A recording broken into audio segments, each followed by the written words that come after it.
안녕하세요. 강교성수당 14번째 요한복음 강좌입니다. 안녕하세요.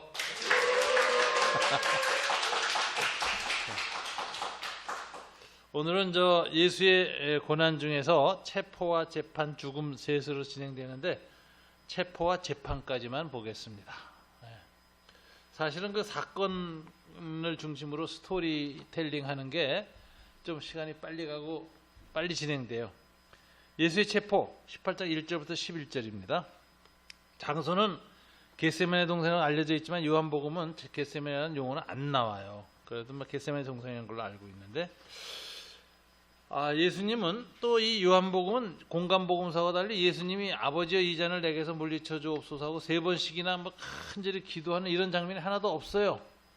누가복음은 예수가 기도할 때 얼마나 고뇌 가운데서 기도했는지 실핏줄이 터져서 얼굴에서 땀이 떨어지는데 핏방울집 같은 땀이 떨어졌다 이런 기록이 나오잖아요. 그런 거 전혀 없어요. 요한복음은.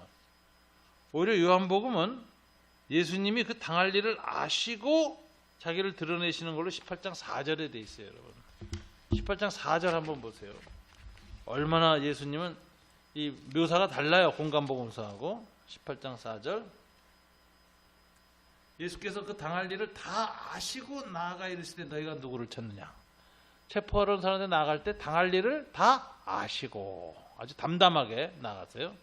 그리고 뭐라고 했죠? 내가 그니라. 그렇죠. 누구를 찾느냐 했더니 낮에는 예수라 하니까 예수님이 내가 그니라 했는데 이 표현이 에고 에임이에요. I am. 나는 세상의 떡이다 생명의 빛이다 이렇게 했던 그 표현을 써서 내가 그다라고 하는데 이거는 예수님이 자기가 여호와 하나님이신 것을 세상 사람들 앞에 드러내는 표현이에요. 예수님이 이렇게 자기 계시를 순식간에 이 겟세마네 동산 밤에 드러내시는데 묘한 현상이 나와요. 이거 요한복음에 나오는 현상이에요. 뭐냐? 이건 아주 굉장히 특이한 현상입니다. 5절, 6절 다 같이 읽어볼까요? 예수께서 그들에게 내가 그니라 하실 때 그들이 물러가서 땅에 엎드려지는지라. 이거 묘하죠? 잡으러 온 사람들이 예수님 아무 말도 안 했는데 장풍 맞은 것처럼 뒤로 물러가서 엎드려 이거 경배하는 거예요. 많은 학자들은 예수님이 자기의 죽음을 받아들이기 위해서 내가 그니라 하는 순간에 부활의 영광이 나타났다 이렇게 얘기를 해요. 죽음을 받아들이는 순간에 하나님의 영광이 나타나서 영광을 돌릴 때라 그랬잖아요. 주님이 죽음의 때를 영광이 나타나서 잡으러 온 놈들이 다 예배드리는 자가 되어버렸다. 이거 아주 요한복음에 있는 아주 묘한 장면이에요. 그래서 이렇게 얘기합니다. 자, 그래서 영광이라는 게 보여져요. 체포가 영광이다. 그러자 베드로는 어떻게 했습니까? 이 예수님의 영광을 보거나 이런 것이 아니라 칼을 빼어들고 대항을 합니다. 그런데 예수님이 이걸 반대하시죠? 시몬 베드로에게 뭐라고 했어요? 11절 다 같이 읽어볼까요? 예수께서 베드로에게 이르시되 칼을 칼집에 꽂으라. 아버지께서 주신 잔을 내가 마시지 아니하겠느냐. 베드로의 칼을 거절하고 저항을 못하게 하신 것은 구속을 이루시기 위해서예요. 구원을 이루려고 오히려 제자로의 폭력을 막으셨다. 여기서 구원론적인 의미가 있으면서 동시에 윤리적인 게 있습니다. 예수님은 폭력을 원천적으로 부정하셨다. 이게. 자, 지배폭력. 힘을 가진 자들이 폭력으로 지배하죠. 악이에요. 그 악에 맞서기 위해서 저항폭력을 행하죠. 혁명도 하고 총칼 들고 사고 테러도 행해요. 그 저항폭력을 행하지만 주님은 뭐라고 하느냐? 저항폭력을 중지시켜요. 왜? 폭력의 악순환이 일어나요. 저항폭력이 성공해서 정권을 잡으면 또다시 그 저항폭력은 지배폭력으로 바뀌어요. 역사 속에서 그랬어요. 그러면 폭력의 악순환을 끊는 법은 뭐냐? 십자가예요. 악에게 악으로 맞서지 않고 자기 희생, 용서와 사랑으로 해야 폭력의 악순환이 끊어져. 지배폭력과 저항폭력의 악순환이 툭 끊어지는 거예요. 영원히 연쇄 체인이 끊어져 나가는 거예요. 그래서 예수님의 이 베드로에게 칼을 거두라. 내가 아버지 잔을 마시겠다 하는 것은 구원을 완성하시면서 폭력의 악순환을 끊어버리는 예수의 아주 놀라운 태도예요. 이것을 비폭력적 순교적 저항이라 그래요. 악에 대해서 저항해요. 폭력에 대해서. 예수는 저항을 하지 말라는 게 아니에요. 저항해야 돼요. 그런데 칼 들고 저항 안 하니까 어떻게 돼요? 맞아 죽는 거지 뭐. 그게 순교적 저항이에요. 근데 순교적 저항이 일어나면 어떻게 될까요? 폭력의 악순환이 끊어지면서 순교를 일으킨 지배폭력의 악이 더 드러나요. 그죠? 그러니까 지배폭력하는 저놈들이 폭력으로 내가 했지만 저놈들이 총칼 들고 맞섰으니까 내가 또 두들겨 부셔서 기관단총으로 헬기 사격했다. 이런 소리를 못하는 거야. 순교적으로 죽어버리니까. 지배폭력의 악이 더 깊이 드러나요. 그래서 주변에 많은 사람들이 순교적 저항한 사람들을 통해서 뭐죠? 지배폭력에 대한 저항이 더 형성돼요. 그래서 역사에 뒤집어짐이 일어난다. 그럼 순교적 저항을 한 사람들은 뭐냐? 비폭력 순교적 저항을 하는 것은 악의 악됨을 더 드러내는 행동을 하고 선한 사람들의 양심을 촉발시키며 저항을 불러일으키는 그 희생자가 되는 거예요. 마중물이 되는 거예요. 그래서 순교적 저항은 혁명의 마중물이다. 이거 굉장히 묘한 관계예요, 이게. 그래서 예수님이 베드로의 폭력을 중단시킨 것은 여러 가지로 해석됩니다. 여러 가지로 해석돼요. 하워드 요도 같은 사람들이 이제 그런 걸 잘 들었죠. 겐츠는 삶과 죽음 가운데 있는 사랑의 군주라는 아주 문학적 표현도 썼고, 하워드 요도는 지배폭력과 저항폭력을 모두 무력화시키는 예수의 비폭력적 저항이다. 이렇게 얘기를 했고, 여기 여러 가지 이야기가 나옵니다. 예수의 재판, 18장 12절부터 19장 16절까지인데 예수를 체포합니다. 로마서 18장 12절부터 14절. 여기 보면 군대와 12절 보면 천부장과 유대인의 아랫사람들이 다 예수를 잡아 결박하여 먼저 안나스에게로 끌고 가니 했는데, 이건 무슨 소리냐? 이건 로마 군인이 아니에요. 성전 수비대예요. 여기 천부장이 있었어요. 민병대죠. 유대인 민병대. 그래서 성전 경비병들. 그래서 이 사람들은 빌라도한테 끌고 가지 않고 누구한테 끌고 가죠? 대제사장 안나스에게 끌고, 안나스와 가야바. 종교재판에 회부시켰어요. 그런데 여기서 그 안나스는 뭐죠? 가야바의 예언을 성취시키는. 이 가야바라는 사람이 옛날에 예언했죠. 11장에 봤죠. 야, 우리가 다 죽는 게 좋으냐? 이 한 사람을 먼저 죽여서 우리가 평화를 누리는 게 좋으냐? 이렇게 말해서 산헤드린 공회에서 예수를 체포하고 죽이기로 은밀히 결의를 내리는데 결정적 역할을 한 사람이에요. 근데 요한은 이걸 딱 인용해요. 그럼으로써 뭐예요? 이 사건을 통해서 하나님의 예언이 성취된다라는 걸 강조하죠. 그래서 14절에 나와요. 가야바는 유대인들에게 한 사람이 백성을 위하여 죽는 것이 유익하다고 권고하던 자던데 그 예언이 이루어져서 지금 성전 수비대가 예수를 체포해가지고 어디로 끌고 갔어요? 대제사장 안나스에게 끌고 갔어요. 그 장인 가야바. 응? 자, 그리고 이제 이 15절 보면 대제사장의 신문이 19절부터 24절까지 나오는데, 왜 이 대제사장 신문을 봐서 의도가 뭐였을까요? 체포에다가 이 당시 로마가 사형 집행권을 유대인들한테 안 줬습니다. 오직 로마 군인이 갖고 있어요. 행정명령을. 딱 한 가지만 예예요. 성전 모독죄나 참남죄를 하면 즉시 돌로 쳐서 즉결 처형할 수 있게 해놨어. 그러니까 성전 모독죄로 걸어가지고 예수를 스테반 집사처럼 돌로 때려 죽이려고 한 거예요. 그런데 증인이 2사람 이상 있어야 되는데 증인 세우는데 실패합니다. 그래가지고 못 죽여. 대제사장 가야바 안나스. 그래서 18장 20절 23절이 이제 무죄 진술이에요. 20절 다 같이 읽어볼까요? 예수께서 대답하시되 내가 드러내놓고 세상에 말하였노라. 모든 유대인들이 모이는 회당과 성전에서 항상 가르쳤고 은밀하게는 아무것도 말하지 아니하였거늘 어찌하여 네게 묻느냐? 내가 무슨 말을 하였는지 들은 자들에게 물어보라. 그들이 내가 하던 말을 아느니라. 내가 뒤로 이렇게 유언부에 퍼뜨리고 그런 게 아니라 내가 공개적으로 했다. 물어봐라. 흠을 잡을 수 있으면 잡아봐라.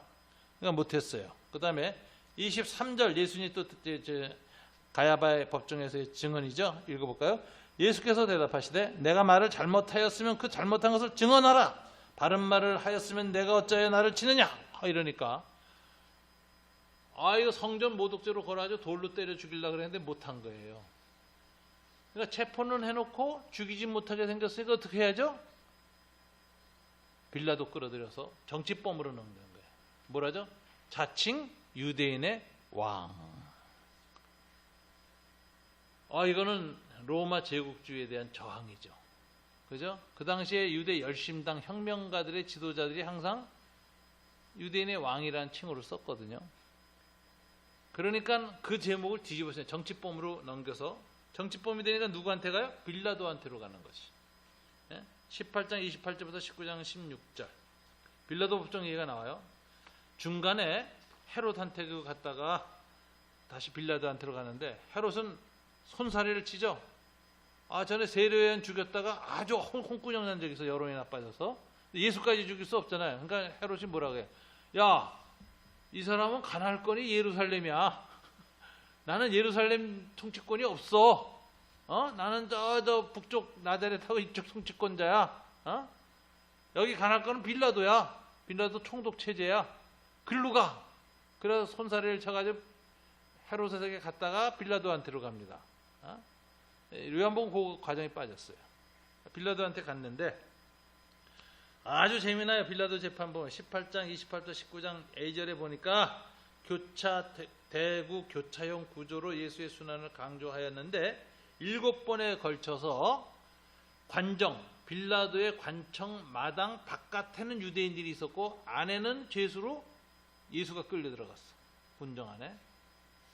그런데 그 당시 유대인들은 왜 관정 안에 안 들어가느냐? 그날이 6월절이잖아요. 거룩하게 구별해야 되는데 이방인의 뜰에 들어가서 이방인의 더러움 묻을까봐 안 들어가고 바깥에서 예수를 죽이라고 소리 질러. 근데 이 예수는 끌어다가 관정 안에 놓고 베드로가 질문해요. 근데 이 빌라도는 예수를 죽일 죄를 못 찾는 거예요. 빌라도도 정보가 다 있었겠지. 이게 예수가 무슨 혁명가야. 예수하고 제사장들 사이에는 종교적인 문제로 메시아 논쟁이 벌어져서 이러는 거 알고 있거든. 근데 거기 내가 휘말려 들어가서 어느 한쪽을 할 수 없잖아. 예수 지지하는 사람도 많고 성전파, 회당파 모여서 그러는데 거기 끼어들기 싫은 거예요. 그래서 놓아주려고 애쓰는데 얘네들이 정치범으로 걸어가지고 이거 놓아주면 너도 로마 황제에게 반역한 자를 풀어준 죄로 우리가 고발하겠다. 그러니까 그 전에 총독이 거기에 걸려서 죽었어요. 로마로 끌려가서. 빌라도 전 총독. 그러니까 빌라도도 그렇게 협박하니까 나중에 어떻게 해? 죄 없는 줄 알면서도 내놓죠. 왜? 예수 때문에 자기까지 죽을 필요 없잖아요. 황제 반역자로 자기도 몰릴 필요가 없잖아요. 이런 과정이 있는데 바깥에 있는 유대인하고 관정 안에 있는 예수 사이를 요한복음 어떻게 되냐? 7번에 걸쳐서 왔다 갔다 하는 걸로 나와. 7번. 여기 보세요. 고소, 빌라도와 유대인들 바깥쪽에서 18장 28절부터 32절 고소받고 들어와서 빌라도와 예수가 네가 왕이냐? 그러는데 예수하고 대답합니다. 그리고 나서 안에서 하고 이거 신문한 다음에 나가서 판결합니다. 야, 예수 무지하다. 바깥쪽 나가서. 그러니까 아니다. 이거 무지하다 그러면 너 저 문제 있다 그러고 막 또 난리쳐요. 그러니까 들어와서 다시 안쪽에서 예수를 채찍채고 왕을 조롱해. 이건 뭐냐면 이 분노를 대강 때려서 풀어가지고 안 죽이게 하려고 하는 이 빌라도의 책략이지. 그리고 나서 다시 예수의 무죄를 선언해요. 나가서 판결을 해요. 중간 판결 또. 그러니까 또 난리를 쳐요. 그냥. 그런 황제한테 고발한다고. 그 유대인의 왕이라고. 그래서 다시 빌라도가 들어와서 예수와 대화하는데 이때 권위에 관한 얘기를 해요. 이거 이제 조금 이따 하겠습니다. 그러니까 이번엔 빌라도가 다시 나가요. 할 수 없다. 내줍니다. 이게 7번이에요. 바깥쪽, 안쪽, 바깥쪽, 안쪽, 바깥쪽, 안쪽, 바깥쪽. 자, 이게 요한복음의 특이한 묘사죠. 이 7번 왔다 갔다 하는 빌라도의 모습에서 뭘 얘기해요? 빌라도의 고뇌와 혼돈을 아주 점층법으로 묘사합니다. 예수를 놓아주려고 애쓰는 모습이 19장 12절에 기록돼요. 19장 12절. 다 같이 한번 읽어볼까요? 이러므로 빌라도가 예수를 놓으려고 힘썼으나 유대인들이 소리질러 이르되 이 사람을 놓으면 가이사의 충신이 아니니이다. 무릇 자기를 왕이라 하는 자는 가이사를 반역하는 것이니 우선 하니까 할 수 없이 내놓죠. 그죠? 빌라도도 협박당해. 너 예수 석방하면 너 황제 반역죄로 우리가 위에다가 고발해 버릴 거야. 그러니까 할 수 없이 내주죠. 자, 그런데 예수님은 빌라도와의 대화를 통해서 이 모든 일을 어떻게 해석하고 계시느냐. 19장 9절부터 12절 보시면 9절 다시 간정에 들어가서 예수께 말하되 너는 어디로부터냐 하되 예수께서 대답하여 주지 아니하시는지라. 빌라도가 이르되 내가 말하지 아니하였느냐 내가 너를 놓을 권한도 있고 십자가에 못 박을 권한도 있는 줄 모르느냐. 그러니까 예수님이 뭐라고 했어요?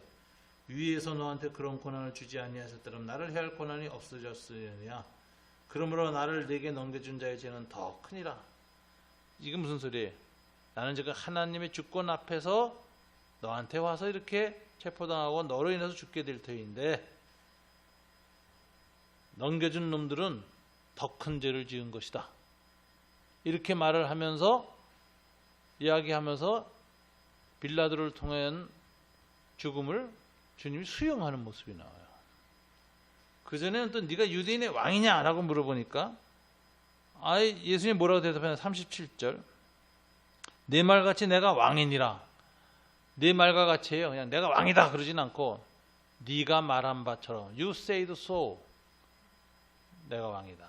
아직 그러면서 뭐라고 하냐. 그러나 36절 내 나라는 이 세상에 속한 것이 아니니라. 이것도 내가 정치적 혁명가나 쿠데타 일으키는 사람이 아니다 이거지. 왜? 내 나라는 이 세상에 속한 방식으로 오지 않는다.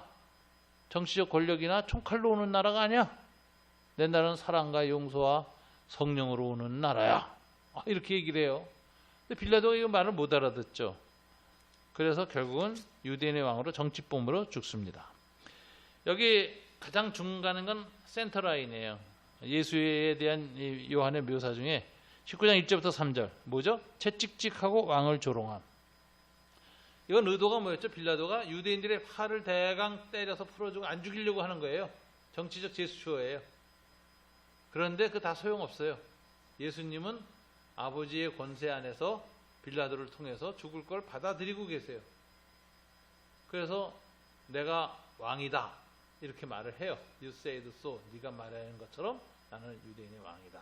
그러나 내 나라는 이 땅에 속하지 않았다. 이렇게 말해 이 세상에 속하지 않았다 함으로써 아주 그 예수님의 정치적 사범으로 죽는 걸 받아들이시는 모습이 나와요. 그리고 이것은 모두 하나님의 주권하에서 일어난 일이다 라고 말을 하죠.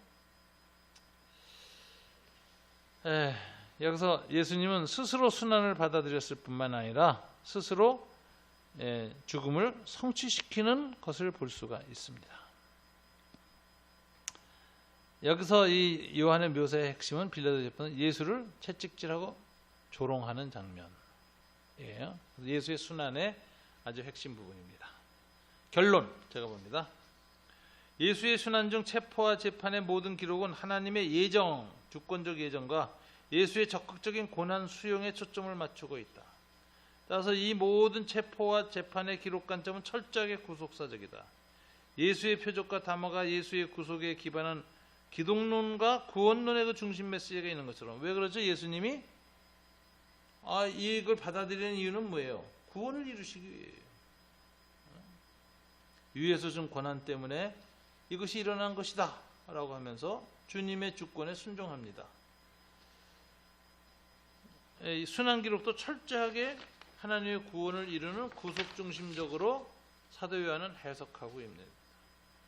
그래서 예수님의 체포 과정에서도 예수님이 영광을 나타내는 장면을 놓치지 않고 기록해요. 그래서 예수가 내가 그니라 하는 순간에 영광이 나타나고 그래서 체포하러 온 사람들이 다 경배하는 장면.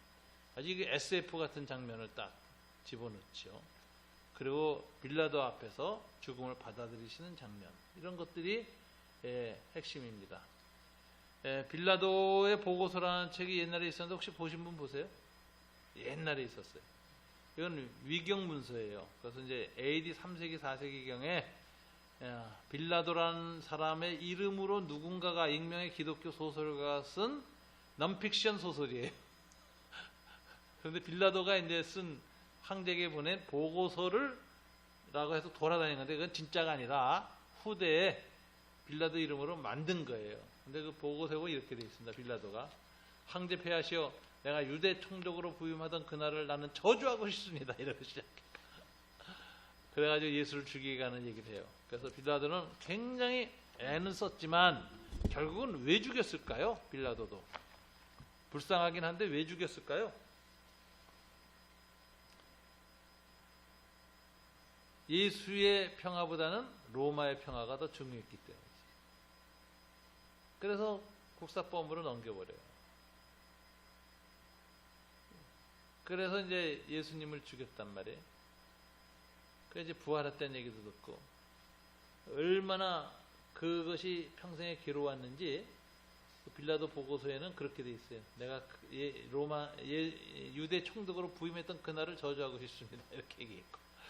근데 빌라도는 나중에 죽어요. 자살해 죽어요. 그런데 이제 빌라도 전설이 많이 붙습니다. 초대교회. 빌라도 시체를 그 강에다 던졌더니 물고기가 다 죽어버려. 어민들이 난리를 쳐. 그래서 꺼내가지고 할 수 없이 끌고 와서 로마의 그 지금 바티칸 교황청 뒤에 있는 산인데 그 산에다 묻어버렸어요. 그래서 그 산이 지금도 이름이 빌라도의 산입니다. 근데 빌라도 산엔 전설이 있어요. 밤에 시냇가에 귀신이 나와. 빌라도야, 귀신 모양이. 뭐 하고 있느냐 나와서 계속 손 씻고 있대. 나는 죄가 없어. 그래서 유대인들 앞에서 그랬잖아요. 대에다 손 씻는 거. 그걸 반복한다는 거예요. 네. 오늘 본문의 요한복음에도 보면 빌라도는 굉장히 세상 권력과 예수의 주권 사이에서 또 대제사장들과 예수의 무죄 사이에서 굉장히 방황하는 모습이 나와요. 그러니까 7번 왔다 갔다 해. 이거 굉장히 불안한 모습이거든. 요한만 그리는 아주 독특한 표현입니다. 사도 요한이 아주 놓치지 않고 빌라도의 당황과 혼란을 묘사해요.